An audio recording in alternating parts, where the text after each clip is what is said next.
Is that a thing? Yep. We are Oh, now we're live. Never mind. Good evening, ladies and gentlemen, and welcome to another episode of Jiva Live.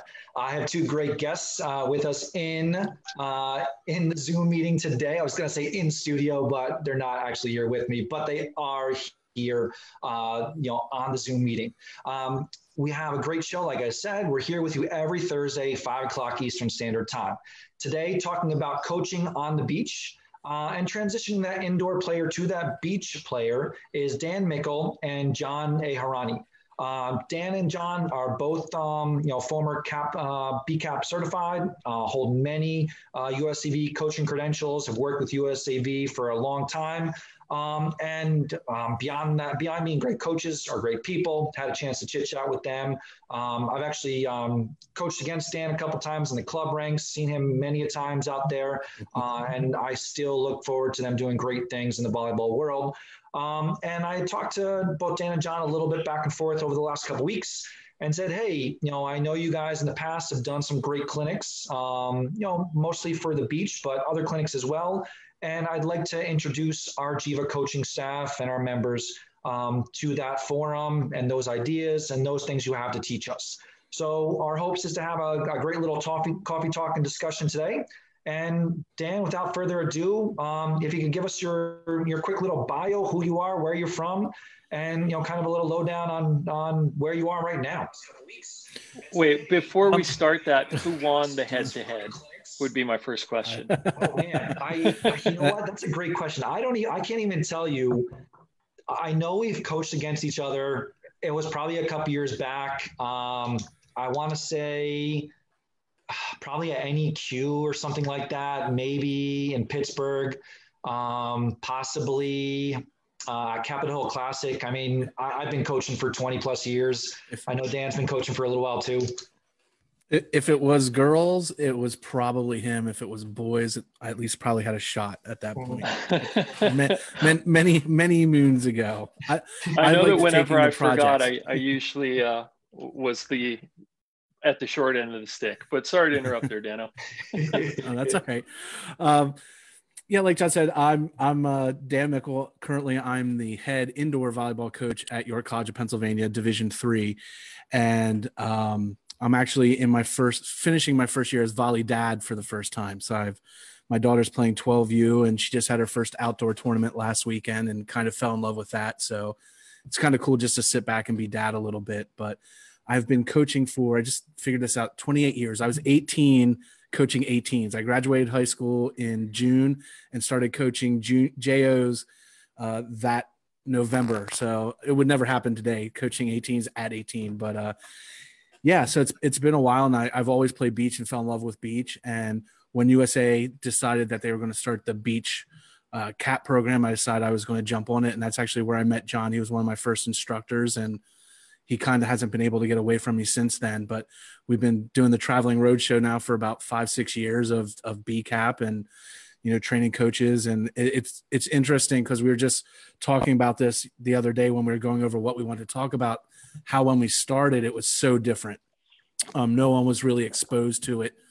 A lot of a lot of coaches were just doing indoor. There weren't really that many beach coaches, and how that's kind of changed and how the philosophies have changed. So yeah, it's still my passion. If I had to pick between the two, I would probably do full-time beach, but living in Pennsylvania, that's a little hard when you're landlocked. So, indoor pays the bills, but yeah, so that's my background.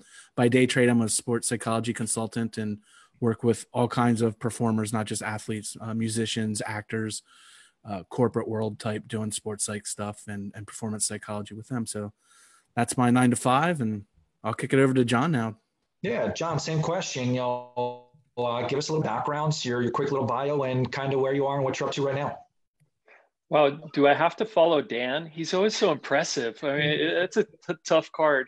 I was born in Honolulu, Hawaii, which is where I discovered volleyball, courts of Outrigger Canoe Club, kind of watching all the big shots play. And it never really got out of my system. And it was something that I did throughout my later pursuits. I was cutting diamonds in Israel. I played volleyball. I did a semester abroad in Italy, played volleyball while I was there.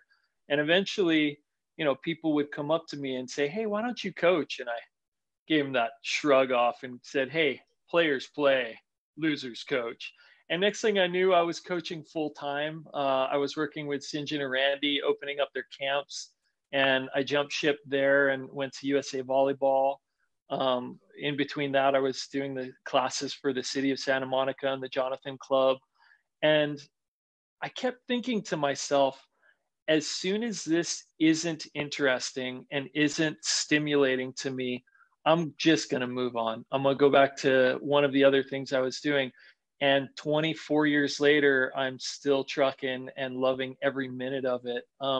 Recently, I moved away from the beach a little bit and started working with the adaptive programs for sitting volleyball with the defending gold medalists from Rio. I was not with them for that, so that's not my achievement, but we've already qualified for Tokyo, and hopefully we'll be able to do that. And last year, I coached, along with Dan, some of the teams that went to the Paralympic World Championships and won the first gold medal there. So it's just been such an amazing, stimulating ride that has kept me growing. And like Dan said, this COVID time sort of locked me at home for the last 3 months, but my daughter started playing a little bit, and at first it hurt her arms, and now she's at 100 passes in a row, and the cool kids from her school are playing. So she decided she wants to give it a run as well.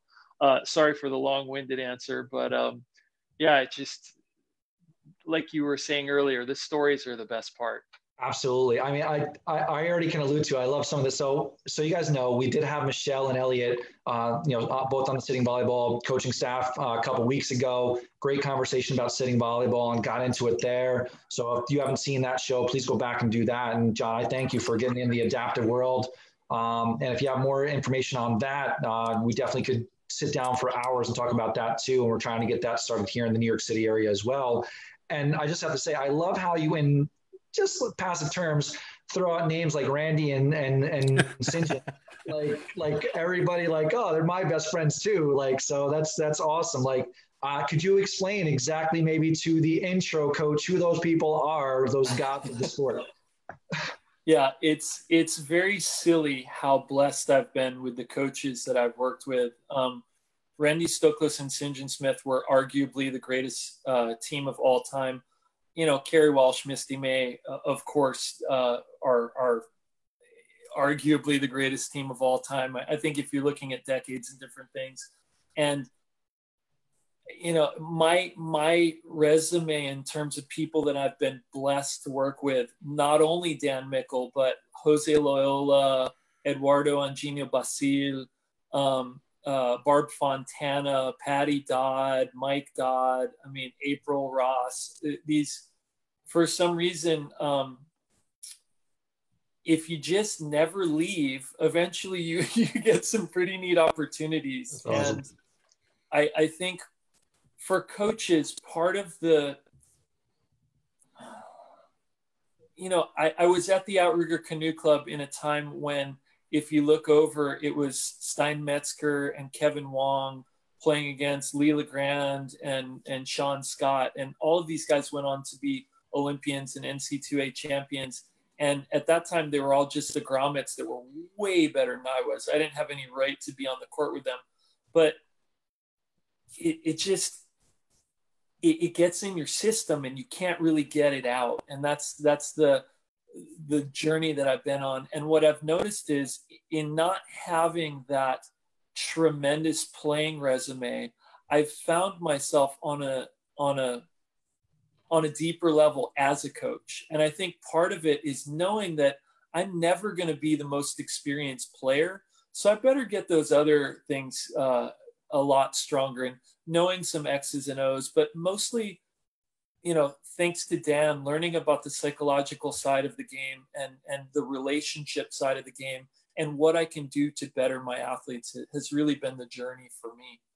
Yeah, absolutely. And I think, Dan, you'll back me up on this. I think one of the cool things I can say about my volleyball journey and John's, and I would assume yours too, is I find the volleyball network of coaches and players and just teammates to be a very open and very understanding and very community-based group. And people are always willing to share, always willing to tell stories, always willing to sit down.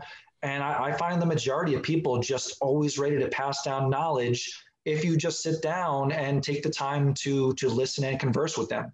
And I think that could be one of the biggest things to teach any young coach is, go find somebody with experience and watch and listen and learn and ask questions. Yeah, and I think you just summed it all up, and like we can just shut this down now because I think you just summed it all up. Is the watch and learn part, and I think that was always the advantage that outdoor. I say beach, and I mean no disrespect. Someone grew up in Pennsylvania, it's grass, everything's grass, but I obviously call it beach. But the key with beach is the fact that there's a lot more just get out and do it and watch and observe, learn. Through playing and figuring things out. And I think that has always been the attraction for a lot of people in the outdoor game. And that's been the conflict and some of the issues that we battle in the BCAP side is when you can tell right away when you have coaches that are primarily outdoor coaches in the BCAP versus coaches that are indoor and maybe their club's thinking about starting outdoors. So that's why they're going through the BCAP. And it's getting less and less because both those worlds are kind of morphing into one, but there was a very two distinct paths up to about 5 years ago between those two. One of the ones that we come into a lot is, the beach game makes your indoor game sloppy. When players come back indoors from a beach season, things are a little bit sloppier. And on the beach, they just play games. They never do any types of drills or, shout out to Kessel Grills and whatever you want to call them. And, to get better at each skill, you need to rep out everything, individually instead of putting as the whole. And we're starting to see both of those disciplines kind of find a medium ground. Mm-hmm. We're seeing the beach world getting a little bit more, I don't want to say organized like it was unorganized before, but we're seeing beach coaches getting a little bit more planning and a little bit more season planning. And we're starting to see the indoor coaches kind of do a little bit more gameplay and the whole game. And I think we're kind of meeting in the middle there. And that's been the big challenge a few years ago because the whole BCAP program is kind of new. I mean, John, what was it? 2009, I think, when you guys did the first one. In Florida was our unveiling. And I took it in 2010. And the interesting story about that is in my class in Kansas City at the AVCA is when they did the first real public class. It was me, Misty May, Ed Ratledge, Dave Fisher. And I'm like, why am I here? Like, I'm like looking around and, I'm getting paired up with Misty for all these drills. And it took me like half a day to get over the starstruck thing about it. And it was like, wow, if one of the best players in the world is coming here to go through this coaching, it must mean that things are starting to take off. Mm-hmm. And starting to see that the higher end coaches come through the program meant a lot to me. Like we're on the right path. And I think that's kind of, we've grown it over the years and we continue to grow it and revamp it. But I think we're no longer taking the approach of how can we get the indoor coaches on board as much as how can we just produce the best coaches, period. It's not as split as it used to be. Perfect. No, thank you. So before we get highly in depth in this conversation, and I feel like we're going already in the right direction. For those of you who don't already know, I should introduce myself. I'm John Titus of the Geneva region. And if you want to get involved, we are currently live. Hey guys, we're currently live on Facebook. So if you have a question, please put that question in the comment section. And Aaron Laban, our social media director, is working in the background there. I don't know if Dan or John even know this, but we were actually in the works to have a BCAP this summer in July with USA Volleyball until some logistical things that I don't want to get into right now kind of went a little haywire. But our hope is, and we have it penciled in, we are looking in the Geneva region to have a CAP/BCAP penciled in for next July in the middle of July of 2021. So, Dan, John, hopefully one of you can make it out, if not another cadre. Even if it's not exactly BCAP, some other coaching certification or coaching, networking project we can work on, that's something we definitely have penciled in come next July. So, if I were to come to something like that as a Jiva coach or even as a coach from anywhere in the world, I guess what would I expect to see, and how would that introduction to coaching beach look? To start with, I think you would see a similar process if you've ever done any of the impact or the indoor cap side. there's some similarities in the logistics and how things are run, where it's a mixture of the classroom and the on-court sessions. And even now a little bit more a mixture of some of the stuff online, like the coaching philosophy and those things done online, so it doesn't eat up so much of the time of the weekend. But you can't hide as much as you can on an indoor cap. If you're coming to the beach cap, just be prepared to participate and be really, really involved, because I think, and John, you can speak to this because you were there at the creation of all this, but I think that was probably one of the key points was we want the coaches to be involved. We don't want them with just clipboards on the side sitting there writing. Get them on the court, get them involved. John, would you say that was kind of the way you went? When we put, Anna Collier, Butch May, Angela Rock, Tyra Turner, Allie, myself in a room, John Sparrow showed up with Dr. Richard Schmidt, the great late Dr. Richard Schmidt, who put together the science of skill acquisition.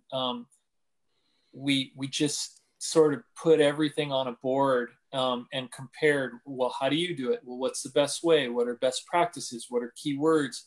And eventually we went out and taught it to each other as we would to a new person. And the curriculum was born. In terms of what you'd expect, which was what your earlier question was, I think for me, the two biggest things that I like to emphasize, and I know that a lot of the other CAP cadre do as well, is the one thing you've already touched on is mentorship. Find that person who you connect with and tap into them. And if they slam the door in your face, then they're probably not the right person anyway. But I've trusted my mentors and my inner circle on so many things. And it doesn't have to necessarily be from your discipline. One of my regular phone calls is to Bill Neville, who, the 84 assistant coach for the gold medal men's team. And he's not a beach guy. He's the first person who will tell you that, but he is someone who's seen it all, and he's seen it all again and again. And it seems that our sport tends to repeat itself. And even though he doesn't know the X's and O's and how to pass in the wind or set with spin or some of those things, his knowledge and his background and his connections and his suggestions have been so beneficial for me.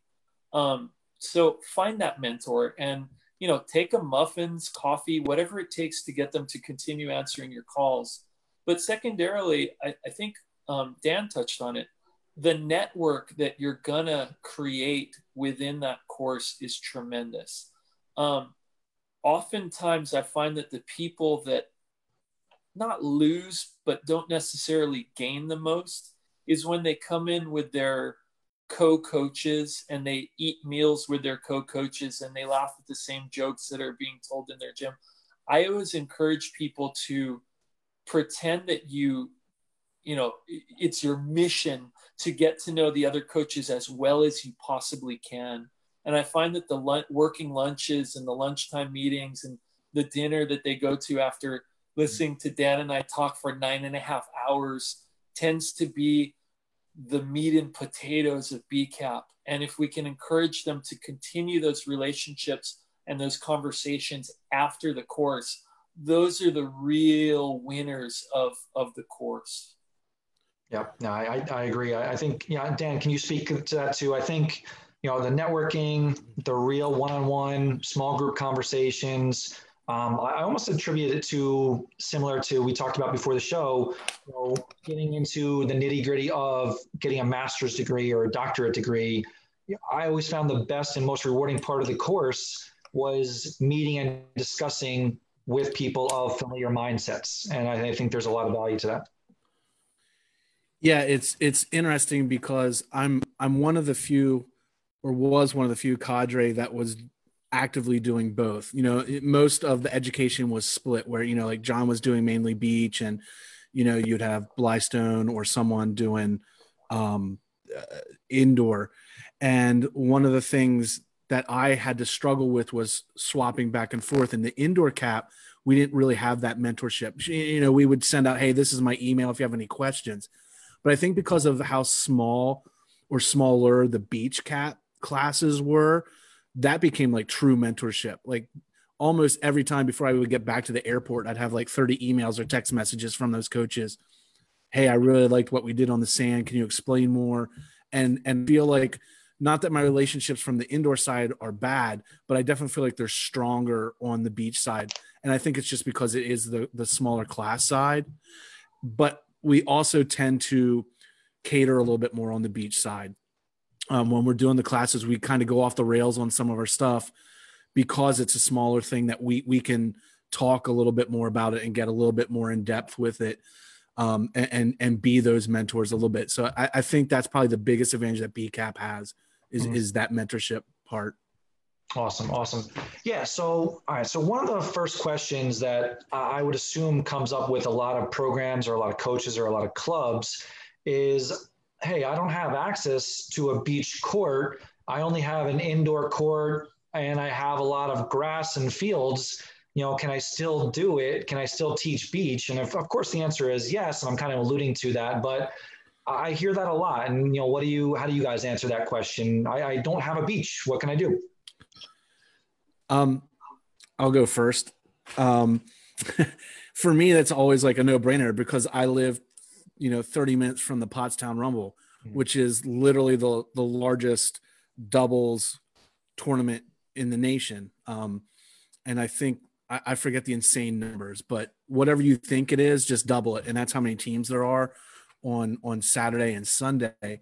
And that's always been grass. So I actually grew up playing grass and then went into the beach, driving the 3 hours to Maryland and Jersey and playing on those beaches. So the skills were the same. So my response to that is it doesn't matter. It's more about the technique and the tactics more than it is about the surface. Sure, there'll be changes that you have to make. The sand's deeper, so you kind of run a little bit different in sand than you do in grass. But the game itself, for example, is a much smaller game than indoor. If you're looking at where the ball goes and where the players move on the court, it's a big chunk in the middle. We're not pin to pin. We're not sideline to sideline a lot playing. It's a really small, tight game in the middle. It doesn't matter if we're on grass or if we're on sand. I don't know how it works in California. So John, you can talk to that about, we just put up net to play anywhere that there's grass. There's permits, probably issues and all that stuff in California. So that might be a little bit trouble, but one of the best caps we ever did was in Rochester at Hot Shots. So we're indoor and indoor sand at Hot Shots, and it was a great cap. And then all those people ended up playing grass like the next day and transferring it. So it kind of worked out that way. Awesome. Yeah, John, what do you do out in sunny California? No, you're not allowed to. No, I'm kidding. I played a ton of grass as well, living in the Inland Empire for college, but it doesn't matter how you do it. I mean, when we were preparing the para beach team, we had 3,167 lightning strikes. And long before the first one hit, we moved indoors and we barefoot played indoors. And it's a lot less about, it's the whole game that we're looking for. I do coach indoors as well. And because of my beach commitments, I tend to take younger teams so that there's less of a commitment through playoffs and varsity. And when I was coaching at Harvard Westlake, I think we went undefeated 4 or 5 years in a row. And then I started a beach team. And the funny thing was the athletes came up to me at beach practices and they were like, Coach, this is the same stuff you teach us for indoors. You've been tricking us. You've been trying to teach us beach volleyball the whole time. I said, well, how was your record? And they said, we haven't lost yet. And I was like, maybe it does work. So, passing up and down, keeping the game simple, keeping the sets hittable, getting players at that younger level of, 6th, 7th, 8th, 9th graders to play the whole game is incredibly important. I think Angela Rock, another great 80s player, was talking to me and telling me that all great beach players are better indoor players, but not all great indoor players are great beach players or even better beach players. And I think it's because of that well-rounded nature that you get on the beach. So absolutely, what I tell, finally, what I tell my sitting players, my beach players, my para beach players, my standing players is play the best volleyball you can. I mean, it's even a balloon with your kid or your mom or your grandma is better than sitting on the couch eating Twinkies. Although I love my Twinkies, don't get me wrong, but just play the highest level you can, and it doesn't matter what you do.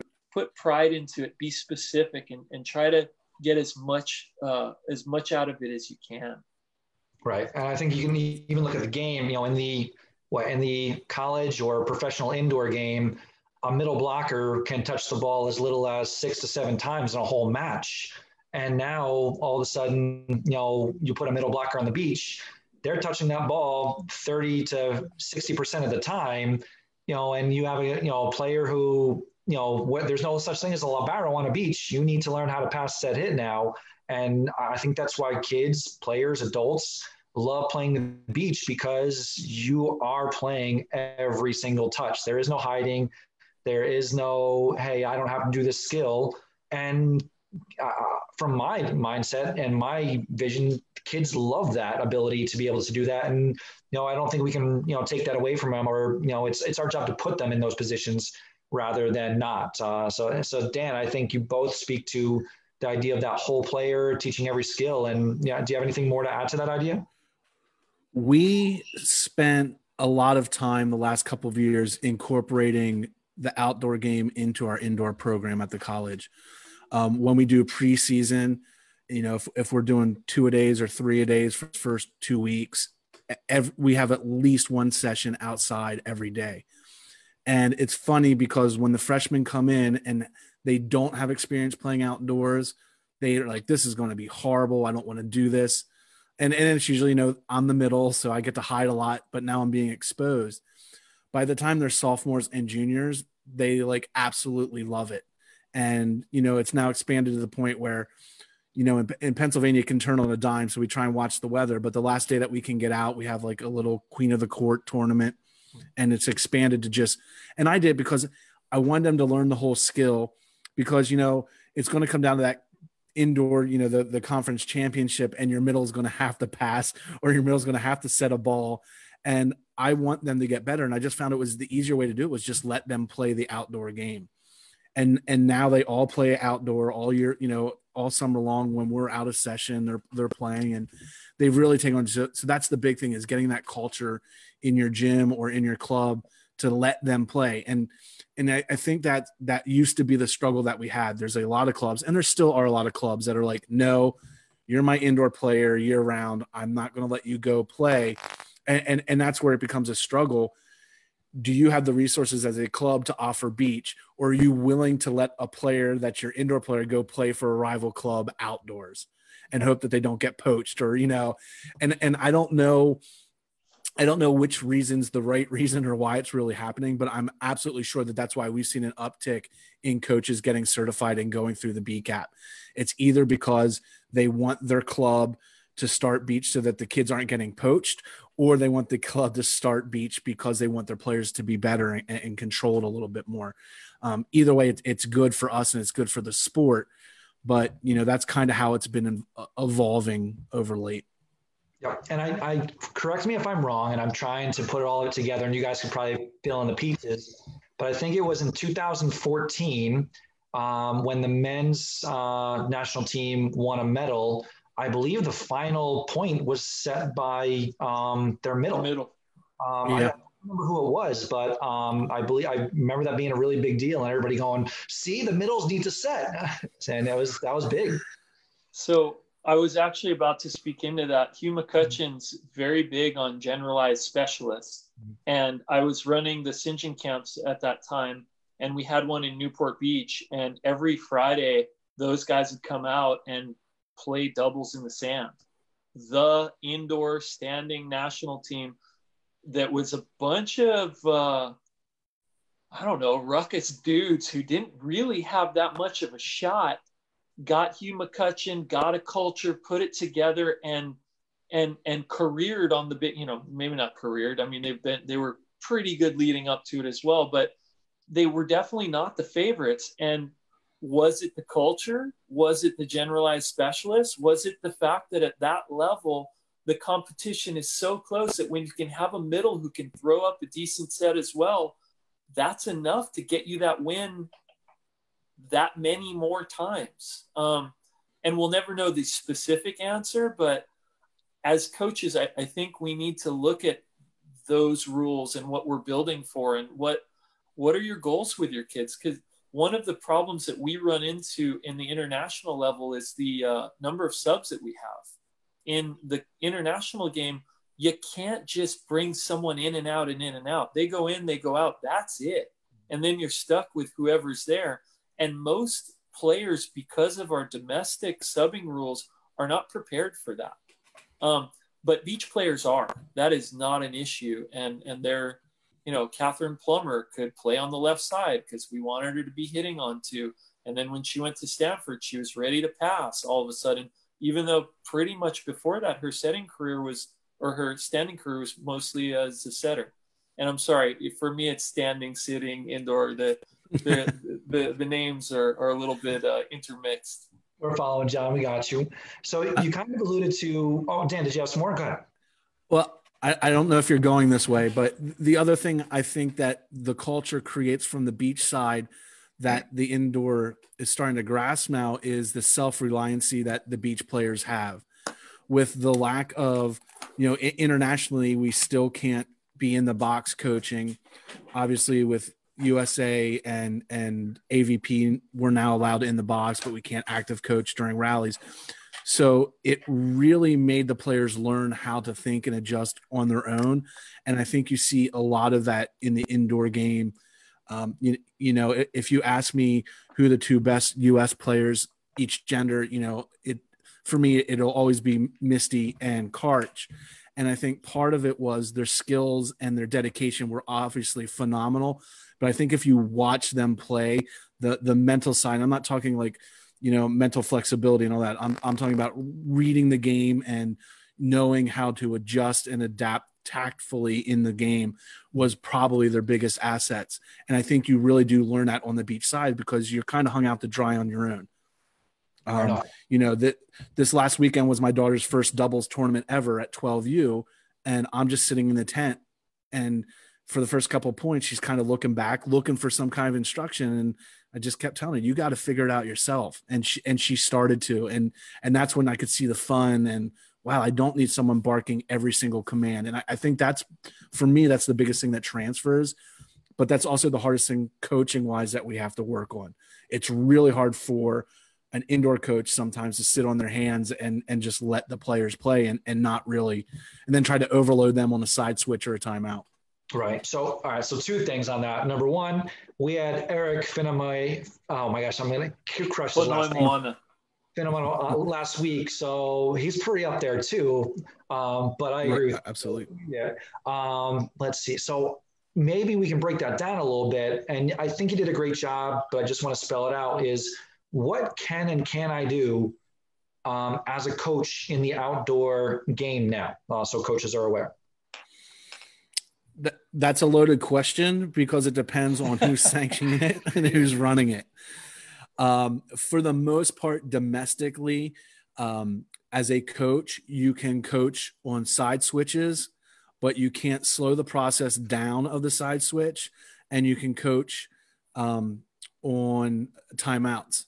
Internationally, FIVB, you can't even be near the court. You are literally in the stands. And John, I think you're the one that told me before about the great story of them spotting, like if you were clapping, someone's coming up and telling you, hey, you can't clap because they think that you're clapping commands to the player down on the court. And which is interesting because there's some clips of Rio.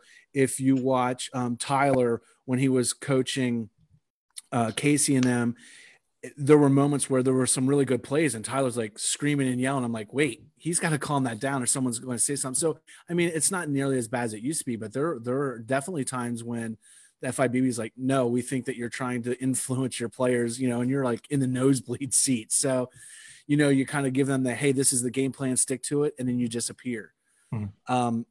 But domestically, you can have the coach in the box now, but usually it's just, NCAA has a weird, I think, John, right, only one coach in the box, so you can't have multiple coaches. So, a lot of times if you're watching the NCAA play, you'll see the head coach in with the threes, but then the ones are starting. So she leaves, and then an assistant coach comes in, but they can't be in the 10 at the same time. And, so it's a little confusing on that, but for the most part, you can't do much. And it's like I tell, and the parents also, that's a problem that we run into at local tournaments at the really grassroots level, is parents like need to learn that they can't coach. So, standing on the side of the court is actually illegal, yelling at your kid about serving or what to do. So that's been a bit of a challenge too.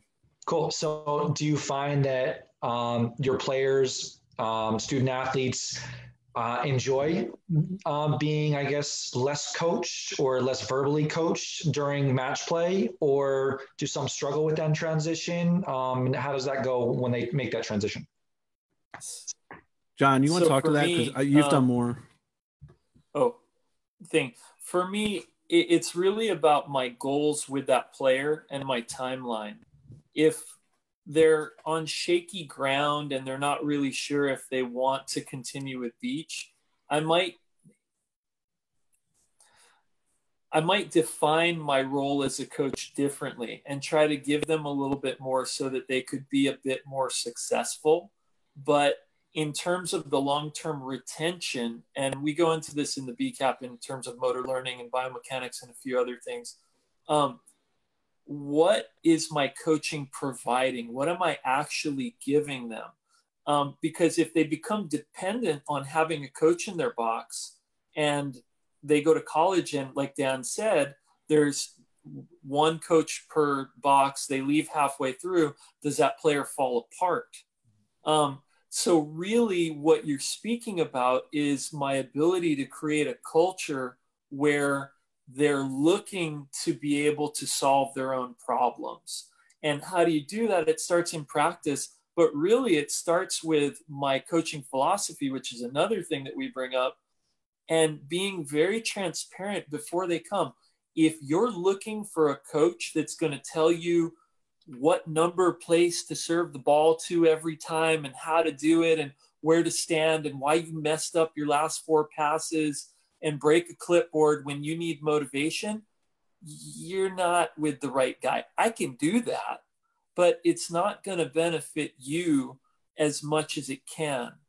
And I'll tell you why. And if you're interested in that conversation, then I might be the right coach for you. And if you're not, and you want to give me a try, I'm open to that. But, there's no hard feelings if I'm not the perfect person for you. Although a big piece of what I teach in the Beach Coaches Accreditation Program is that if they're not the right type of player for me, I need to do more learning, because we need all the players. There isn't a bad player or a wrong player or a wrong coach. I was that coach at one point. I was that player at one point, and thank goodness the coaches that mentored me were, I don't know what the word is, kind enough to keep enough space for a hack like me to come through the program and stay around. Cool. So John, you alluded to a lot there, and maybe you guys can speak onto that. So I'm a new coach, and one of the things I think you guys do a great job of is you demand new coaches, and even seasoned coaches have a philosophy and build a philosophy. And I think it's also powerful for even a seasoned coach to relook at their philosophy as they grow. And then you alluded to the idea of climate and culture and how that works in a coach's philosophy. And I'm also curious, and wow, this is getting to a big question now, is your coaching philosophy the same indoor as it is outdoor? So there's a huge question. Who wants to take that one on? What's that, Mom? I gotta go. Thanks. It's funny because I was going to put that in my answer to the original question about that. When I first started doing this, and when I went through as a student for both CAP and BCAP, and we do the coaching philosophy, I noticed that my philosophies were different. And I was like, wait, why? Like, what could possibly be happening on one or the other that it shouldn't work? If it works on one, it should work on the other. I get all the technique and, how we have to change the skills and some of the tactics, but why would my philosophy be different? And what I realized was my philosophy as a beach coach was much better than my philosophy as an indoor coach. And I found that both got better when I realized it needs to be one. So I would recommend that it should be the same. If, for example, one of my big key points of my coaching philosophy is I want to make my players better citizens of the world when they leave my program. And why that came up in beach first and not my indoor one makes no sense to me. My indoor one was more driven of, I want to make them responsible and, understand commitment and all that side. But the beach side was all like about the world. And I'm like, well, this is ridiculous. This needs to kind of morph. So I now have one single for both of them. And I try to tell coaches that come in, if they're coming from the indoor cap that are doing BCAP, like, start with your indoor and read through, and does it pertain? If not, then you have some troubles with your philosophy and you might want to rework it. But by the end, you should be able to use the same one for both. Maybe it was because your beach coaching cadre was so good. I'm just saying. One of the things that Dan alluded to as well is that philosophies change over time. My COVID time philosophy is not different. I mean, we still want to bring the most out of people, but I had a conversation with Michelle Goodall, and she brought up a really wonderful point about no one's getting much better at this time. And what Dan said is, how do we make them better people? Well, what about all of those peripheral things? We don't have to worry about jamming the volleyball off a basketball rim with a trampoline. I mean, if you can get those things, great. But what about bringing good people to life? Because those better people make better athletes, and those better athletes are going to be better suited to deal with the adversity of being a teammate and going into these grinds. So, I love that my perfect coaching philosophy is garbage a year later, and that I learn, and that my buddy Dan is there to talk to me about it, and Nev and Barb Fontana and all the people that are in my close circle that help me to keep growing. And I mean, that's why Dan and I have spoken about this thousands of times. That's why we're still in this game. I mean, the truth is that serving, passing, setting is dull. I'm sorry. It's not as stimulating in your 25th year as it is in your first. But seeing an athlete come back to you 3, 4, 5 years later and talk about how the messages that the metaphor of volleyball brought them to become a better husband, wife, employee, CEO. That's why I come back to this game. That's the hook that keeps dragging me back in, even in this time when I've been with my family and loved it. I that itch just needs to get scratched. I want to see that light come on for just a couple more people. Cool. So is it fair to say both of you would say your philosophy should include some kind of life skill setting in there? I don't think that's fair. See, go ahead. There we go. No, we're opposite sides of the West Coast. We're on opposite sides of the coin there. No, you go first, because you said I don't think that's fair, and I'm like, yeah. So you go first. I don't think it's fair because it could exclude certain coaches. And in the CAP course, we talk about the stages of coaching, and one of the stages is survival. And there was a time when I was a volunteer, or not a volunteer, I was a hack actor trying to put food on the table by waiting tables. And my idols, St. John Smith, invited me to coach at his camp because they needed a body basically. And I didn't know what the heck I was doing. And so my thing was, I need to pay my rent. I am going to go to Costco, buy my burrito that I can eat for 4 days and a brick of sour watermelon strips. And as the kids are going to leave, I'm going to shove them full of sugar so that they want to come back the next day. Would my philosophy include making them better people? Probably not. But if we excluded someone in that place, I wouldn't have been able to go on the journey that I've been on. And ironically, I just bought a shave ice machine, and I think I am going to start taking it to my kids' backyard practices. And it does come full circle. I heard that Russ Rose takes some of his players to lunch a couple times a week. I hate to write off any coach or any coaching style. I hate absolutes. I want to find a way to keep it inclusive. Should it have it? Absolutely. But if it doesn't have it, does that mean they're a bad coach or it's a bad philosophy? No.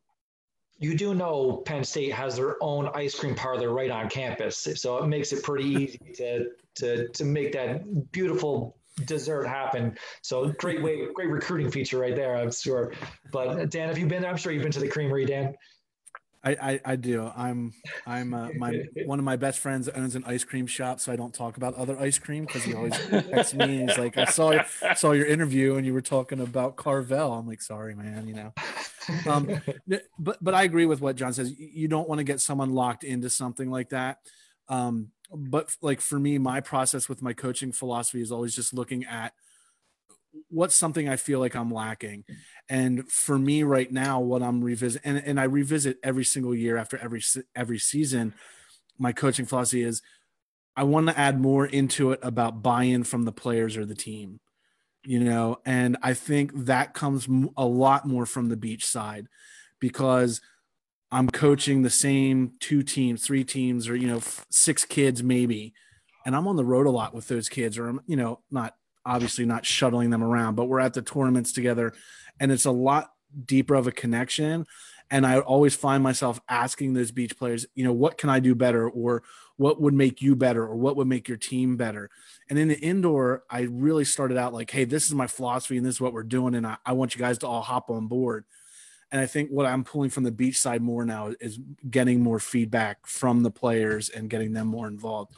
So I think that's kind of the shift. And I think that's why my beach philosophy was always different than my indoor. And that's kind of where it's morphing. Cool. So, all right. We still have about a good 15, 20 minutes left. So I guess my next question would be is, I'm a brand new beach coach. I have some decent playing experience. I'm having my first ever beach practice. What would you suggest I do? How do I get ready for that practice? What does that practice look like? What would that ideal situation look like? What drills should I do to start? I mean, go ahead. Dan, you want to go? No, you got this. So long before you get to your drills, which are important, and obviously whiteboard if possible and write them down. There are 3 things that Dan and I feel are tremendously important: sunblock, water, and give the kids a chance to be successful. Why sunblock? Because, probably you're coaching youngers if it's your first time. Great that you have experience and, you wear your hoodie like Summer Ross does or 18 layers of sunblock. But if a kid comes to your practice for the first time and gets sunburnt or, even a little, they're going to go home grumpy. They're going to drive their parents bananas, and you will lose that kid the first time they come to practice. It's the same with water. If they don't get enough water, and does that mean you need to carry 14 gallons of water and have it for everyone? No, but you need to make sure that every player knows what's needed of them. Because if they don't drink that water during your practice, they're going to go home with a headache. They're going to be grumpy. They're not going to be hungry. Then they're going to get over hungry and they're going to drive their parents bananas. Just like my guy. Funny, he should walk in right now. Hey, boy. Come back in 5, maybe? You And we're can do Go live. Noodle. Go boy.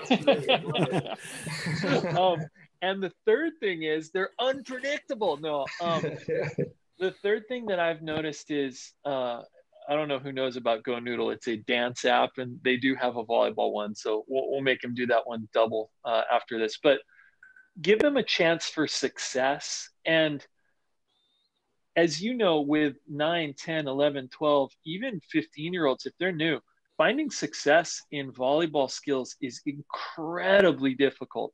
It hurts on their forearms, even if you use a lighter ball. And if you do use a lighter ball, it can blow in the wind. But what I've noticed is a way to find success is give them nicknames and let them come up with their own nicknames just so they feel seen and heard when they leave your practice. The funny thing was I had a kid a long time ago, and her nickname was, what's that, boy? Yes, go, my son. You got carte blanche. Have fun. Nice. 5 years later, Dan and I were at Gulf Shores, and she came up to me and said, Coach, it's me. And I was like, oh my God, I haven't seen this kid in a while. Who are you? It's me, Chipmunk. Remember that time that me and Squirrel came out and we did the after every, and it was that silly opportunity to be recognized for who she was, even though who she was some goofy, silly, made-up name that she remembered 5 years later and actually burned its way into, I don't know, my soul, my heart, my consciousness, that kept that alive for her as well. So to me, you're going to do what you do in terms of your practice. And 1 week, your practice plan might be a freaking slam dunk and they are begging for more. And you might do the exact same practice plan with the exact same skill level, and it may be garbage that week. Always, always, always have a backup. You're going to bring your practice plan. We'll talk about that in BCAP, but be ready to go off topic like Dan and I so clearly are. We haven't even started our PowerPoint presentation that we were going to do in this, but just be ready for things to go off the rails. I'm going to close the door. Dan, anything you want to add? Yeah, the two things that we stress with the beginners, and what John just went through was probably what really made me fall in love with the BCAP program. Is we spent a lot of time with how to engage those players, specifically like how to engage the 6 through 12-year-olds. And I'll circle back on that. But the other thing that we really have to focus on as a new coach in the outdoor is a lot of the safety things that we don't normally deal with in indoor. You're showing up at a beach or a sand thing that might not be yours. You're just, renting it or just using it for free. And you got to walk the court. I did a high performance tryout for USA at Belmar, New Jersey once, and the people set up the nets and that was it. And we show up and I step and there's like a bottle on the court as soon as I step in. And obviously if you see a bottle on the court in indoor, you're going to see it. So the safety aspect is probably the other thing I think that's pretty clutch to it. The water, the sunscreen, and the other big one is, what happens if you have an emergency? If you got to call 911, do you know how to tell them where you're at? And there's a lot of people that don't think about that when they're coaching on the beach or outdoor. Someone gets hurt and I have to call an ambulance, and then 911, like I'm on my cell phone, so they don't know where I'm at. And I'm trying to explain to them I'm on the beach block, by the hot dog stand. And I think if there's one safety tidbit that I can give everyone that's coaching in a public area is find a business, find that pizza shop or that hot dog shop that's going to be near your courts, go introduce yourself. And that way, if something happens, you can run there and use their phone. But for me, the safety is always the biggest issue because we think that as indoor coaches, we cover a lot of safety. We talk about the ethics and impact and all that stuff, but there's like a whole new world of safety and ethical concerns that we have on the beach. Kid forgets her sunblock. You're not going to go over there and start rubbing sunscreen over on a minor, so you want to make sure that when you buy sunscreen as a backup, you're buying the spray, even though, we like to rub it in because it's better. hey, here's the spray, use it. And, the big one is how much is how much is too short for a bathing suit for a 14-year-old. Those are things that you don't think about too much in indoor because you know what the uniforms are. And we know that 2.25-inch spandex is what everyone wants to wear, but on the beach, it can get a little risky. So you have to decide as a coach, what are you going to accept? And then, how are you going to act as a coach? Now, obviously, luckily for me, I'm big and fat and old, so you would never see me coaching without a shirt on. But there's lots of times that I've been to a junior event and I've seen a coach hanging out, without a shirt on, coaching the kids. And is that appropriate? I'm not, trying to say, oh, definitely don't do it. But I think that's something that as a coach, you need to look at. Are you comfortable with doing that? Are your parents comfortable with you doing that? So I think that's the aspect that we really do have to look at a lot of times is the ethics and the safeguards in that aspect of it. Yeah, I agree. It's, if nothing else, coaching is still a profession, so keep it, in that professional mindset and mode. And I definitely agree with that. So Dan, did I hear you have a presentation and a slide deck if we want to? I really think we actually went through almost all of it, so we don't actually have to show it. I don't think so, Dan. I think we should get to it. No.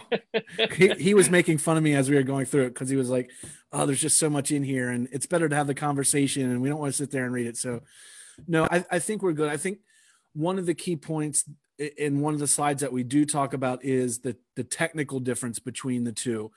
And, the game's smaller and our platforms are different. And I think it comes down to coaches that come out for BCAP really have to be an empty cup. You have to check everything at the door and be willing to come into the program and get filled up with new knowledge.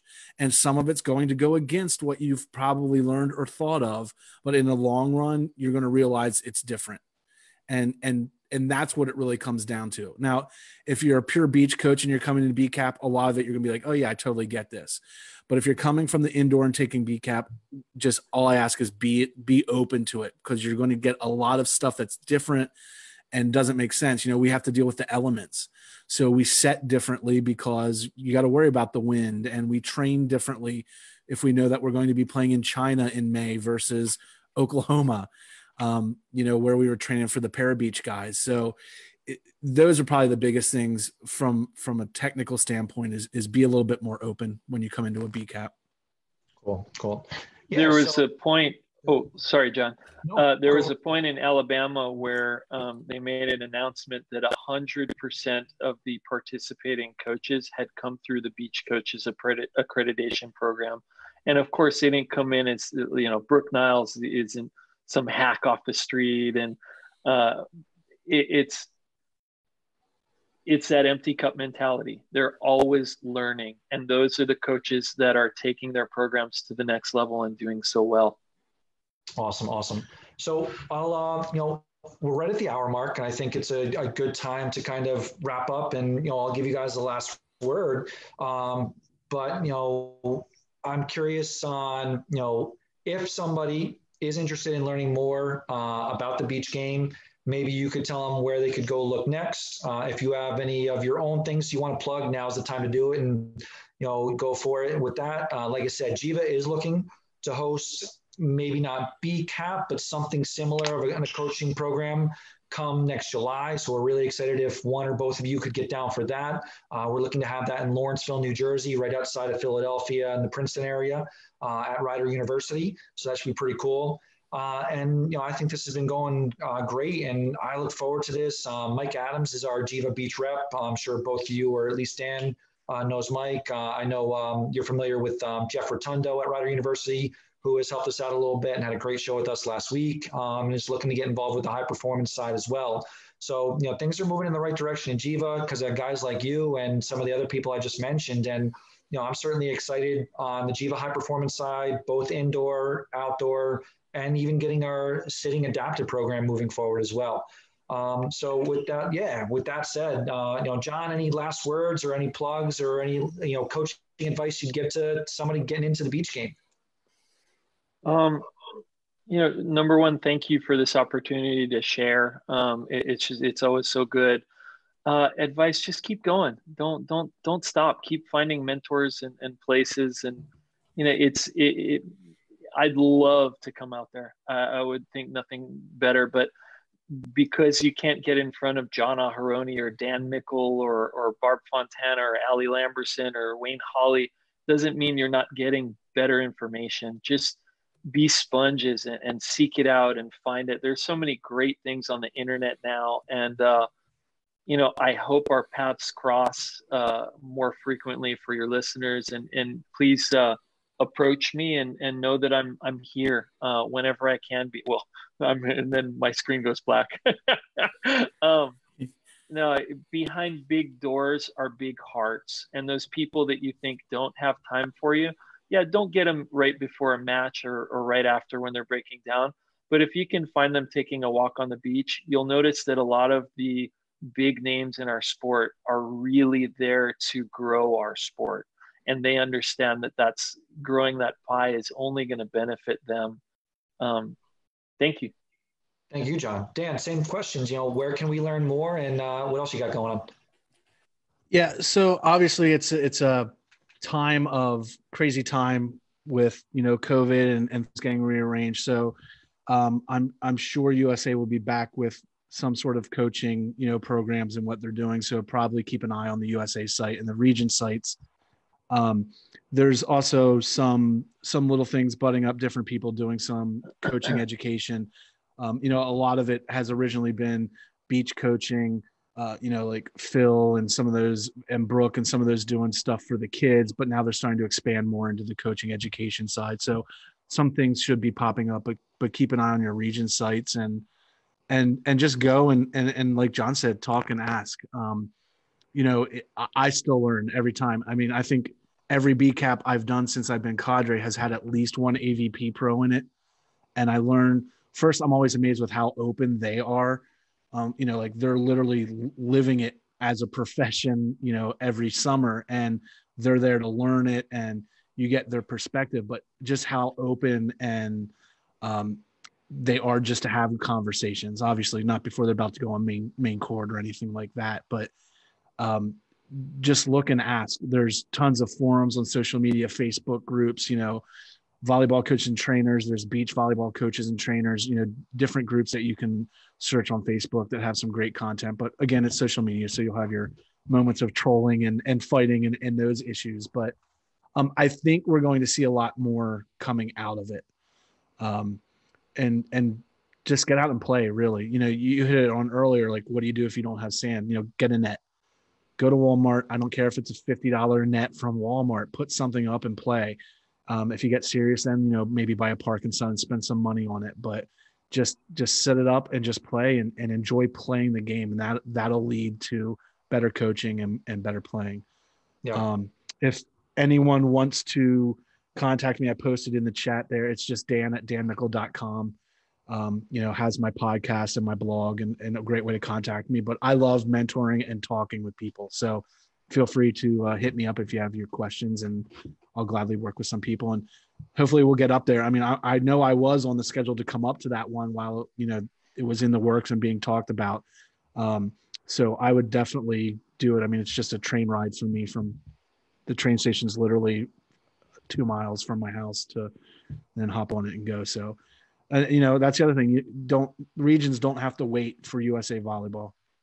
If you want to do some kind of training, find the people that you trust and see if they'll come up and do a clinic or they'll do a weekend, something. And I'm sure you can find someone. Absolutely. So thank you both for joining us. Aaron LeBan behind the scenes, Dan and John, it's been awesome. It's been real. Thank you, Aaron. Yeah. Looking forward to the next time, and definitely, hope we can get you East Coast or, a train ride away, over the next summer. So ladies and gentlemen, watching us on Facebook, we thank you for participating in another session of Jiva Live. Have a great night. Thank you, John. Thanks, Dan.